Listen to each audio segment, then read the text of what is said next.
welcome to From My Understanding, hosted by Christopher Michael Watson.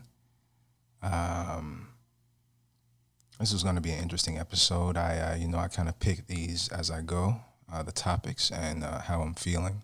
Well, let's start off with let's keep a little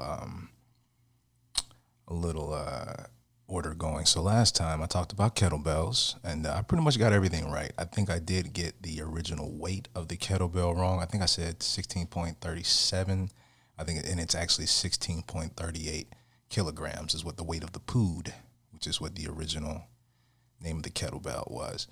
But I'm just going to hop into this today's topic, which I have labeled being black in America, being a black man specifically, because that has been my outlook.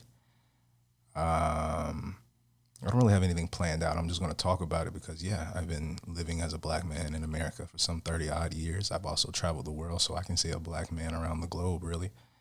But, a little bit about me. I grew up in Atlanta. I grew up in Atlanta, Georgia, which everyone knows nowadays as Wakanda. But even back then when I was growing up, I knew it as Wakanda. Everybody was black. The police chief, the mayor, everyone I looked to, everyone I looked up to, my doctors, everybody was black. So I honestly didn't grow up feeling like I was a minority. I can't say I truly felt that way until I got to college. I went to Florida State, which is a predominantly white college.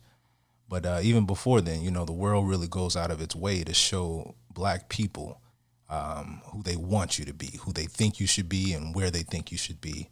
I remember this time in I think I was in high school. Now, when I went to high school, it was from 8th to 12th grade. So I was in the 8th grade at the time, so really middle school. But we went to this field trip to this place in Atlanta called Underground. And we were visiting, like me and my classmates were just wandering in and out of stores. And at some store, something in my pocket or something in my clothes, whatever, made the alarm go off, the stealing alarm. And so the owner of the store, who is like this Asian woman or something, she rushes over to me and just starts screaming, yelling, grabbing at me, calling for the police. Held me there. My teacher wasn't with us at that time, so it was just a group of kids, and all of my classmates know me. They know I don't steal. They know I'm not that type of person, and so they're helping. They're trying to help me. They're like, "What are you doing? Let go of him!" Da, da. They're going to find the teacher. Like, you cannot imagine the embarrassment I felt at that age of having to have my classmates come to my rescue and ultimately my teacher, because the store owner eventually got the policeman there. I had a pen and some change in my pockets. I'll never forget this. And once they made me empty my pockets first off. And once the store owner saw I had change and a pen in there, they were like, oh, it must have rubbed together and made the alarm go. No, either the alarm was faulty or something else happened. But that day in high school, in middle school, the world went out of the way to try to show me that I wasn't trustworthy, that I deserved to be singled out and bullied and picked on because of the color of my skin.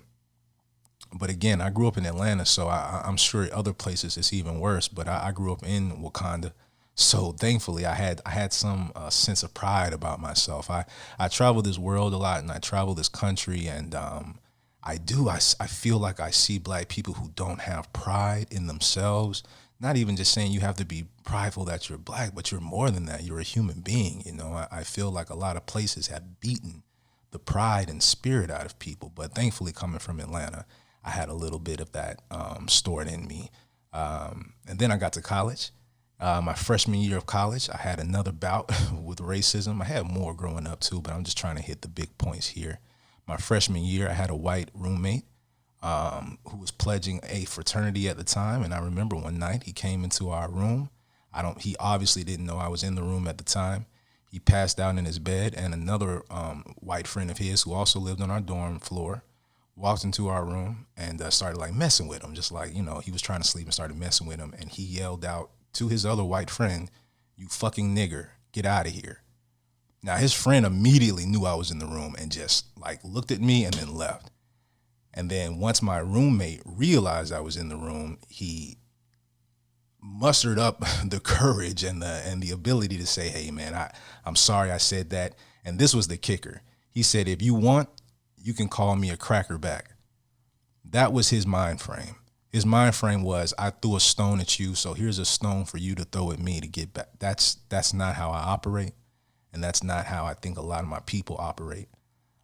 We know we're human beings. We know that people make mistakes, but there is a malice in this country against people of color. I'm not even just saying black people. There is a malice in this country against people of color. And it comes obviously from history. We know history. We know where it comes from, but we can no longer use that as a scapegoat. If you are that way, it is because you are that way. History is not determining your actions. If you are a racist, it is because you are a racist. And so that was a big insight to me on how the world worked. I saw then and there that freshman year, the world didn't understand me, didn't really care to understand me, and behind my back would talk about me. That's how I feel about the world sometimes. That's what the world has led me to believe. Now, as I have gotten older, I have come to realize I can't let other people's pain bodies get to me. I can't let other people's pain bodies affect the way I operate in this world and the way I want to operate in this world. Because one thing I know is that I was born a free man. It doesn't matter if I was born in America, or if I was born in South America or Canada or Africa. Wherever I was born, I'm born a citizen of this world. And all this fake stuff that people have come up with, all these fake false borders that you see on maps that are not really on the world, I have not allowed that to cage me in. I am a citizen of this planet. I have every right of a citizen of this planet. And just because you look different from me does not mean you are lesser than me, and it certainly doesn't mean that you are more than me. That's what I believe. That's what I know to be truth. That's what my 30-something odd years on this planet have taught me. Something else about being black in this world and in this America is that it's something amazing. I wouldn't trade it for anything else. I love my culture. I love my people. I love the food we make. I love our inside jokes. I love how we get things that, immediately, whether it be a funny meme because of our shared cultural background, it allows us to have this connection that is inseparable. And one thing that just in my study of Buddhism, which may be a topic in the future, but in my study of Buddhism, one thing that you have to accept is that there is suffering in this world. That's just always going to be a fact. There is suffering in this world, and you have to learn to deal with that suffering. I've been very encouraged with how people on social media have been responding to this Ahmaud Arbery situation. Young black man in Georgia jogging in his own community, gunned down because two white people decided his life was done that day. I've been very encouraged by how people have been rallying behind this, having thoughtful insights, it not just being emotions, but call to actions. Because people are tired. People are tired of words. People are tired of these actions. And there's time. It's the time for a mental and spiritual shift. Take ownership. Take ownership of yourself. Take ownership of your actions. Take ownership of your perception of this world. And make it a better place, man. Make it a better place. For the memory of Ahmaud Arbery and other black people slain in this country unjustly, maliciously, savagely. I represent for you, man, and I speak for you, and I walk this country fearlessly, man. I walk this country fearlessly, and there's nothing nobody out there can do to make me feel any differently. I hope you feel empowered. I hope you feel encouraged. And thank you for joining me on this. It's a little more lengthier than my other topics, but I've studied this topic in particular a lot longer. So I have way more to say, but I wanted to give it a quick blurb. And yeah, that's how I'm feeling right now, being black in America. Thank you for joining me on From My Understanding, and I hope you join me in the future. Stay safe.